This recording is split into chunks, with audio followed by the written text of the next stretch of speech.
everyone had access to an incredible surgeon, like, which could have happened had, instead of canceling access to funding for medical school the way you and the Republicans did through Doge and this big bitch ass bill that y'all passed into law on July the 4th, instead of canceling access to paying for medical school and graduate school, what if you had invested in free education? That would have really given people access to wonderful surgeons, wonderful healthcare. And you know how I know you can do it without a robot army, elongated muskrat? Because look at Cuba.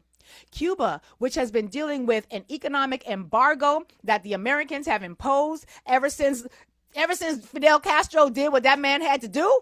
Ever since that happened, Cuba has been under the greatest sources of stress and economic constraint. And you know what they still have the capacity to do? They produce so many doctors that they export medical care. Like when Americans have issues that we can't handle, like in the last one of the national disasters that we had, like that took out entire communities in Texas, Cuban doctors can come and help. Cuban doctors go all over the world training other doctors on how to be really good at doing wonderful health care. So much so that, remember a couple years ago, when I was coming up, Cuba had actually a program that would allow for Americans to go to Cuba, study healthcare for free, become doctors in their highly exquisite system for free, so long as they committed to coming back to these United States and working in low-income communities and working in impoverished communities. So I know you can do it without a robot. You just want a robot army.